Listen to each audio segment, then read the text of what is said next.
భాగంగా కర్నూలు జిల్లా ఆదోని శాసనసభ్యులు సీటు బీజేపీకి వస్తుందని సోషల్ మీడియాలో హల్చల్ అవుతుంది. బీజేపీ డాక్టర్ పార్థసారథికి సీటు కేటాయిస్తారని కొన్ని మీడియాలో ప్రచురించారు. అదే గనుక జరిగితే తాము మద్దతు ఇవ్వమని అధిష్టానానికి తేల్చి చెప్పారు మాజీ ఎమ్మెల్యే ప్రకాష్ జైన్. ఆదోనిలో బీజేపీ లీడర్స్ చాలా మంది ఉన్నారని, పార్టీ కోసం గత 12 సంవత్సరాల నుంచి నిత్యం ప్రజాసేవలో ఉంటున్నారు. గత 40 సంవత్సరాల నుంచి రాజకీయంలో ముందుండి ఒకసారి ఎమ్మెల్యేగా గెలిచి ప్రజల మన్ననలు పొంది ఉన్నటువంటి నాయకుడు తానన్నారు. పట్టణంలో కులమతాలకు అతీతంగా ప్రజాసేవలో ముందుండే బీజేపీ సీనియర్ నాయకుడిని లోకల్లో పార్టీ కోసం కష్టపడి నాయకుడిని గుర్తించి సీటు కేటాయించాలి గాని ఎక్కడి నుంచో వచ్చిన డాక్టర్ పార్థసారథికి ఆదోని శాసన సభ్యులు టికెట్ కేటాయిస్తే తాము ఆయనకు మద్దతు ఇచ్చే ప్రసక్తే లేదన్నారు.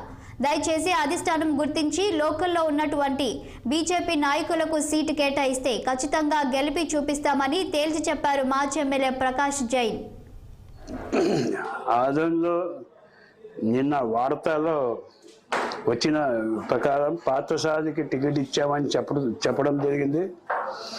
అది కేవలం అపోహ మాత్రమే, కానీ ఒకవేళ లేదు పార్థసారథికి ఇస్తే మాత్రం ఆదోనిలో ఎట్టి పరిస్థితుల్లో మేము సహకరించేది లేదు. ముఖ్యంగా గత అనుభవం మనం ఒకసారి చూస్తే గతంలో ఇచ్చిన వాళ్ళు కూడా ఆ సామాజిక న్యాయం ఇచ్చినప్పుడు ఓడిపోవడం జరిగింది. ఇక్కడ ఉండే మనోభావాలకి బట్టి ఇక్కడ ఉండే వాళ్ళకి మనోభావాలు బట్టి టికెట్ ఇవ్వాలి తప్ప అలాంటి బయట నుంచి టూరిస్టులకు తీసుకొచ్చి ఆదోళనలో ఇస్తే మాత్రం ఎట్టి పరిస్థితులు సహకరించడం లేదు అనే విషయం ఘంటాబద్ధంగా చెప్తున్నాం.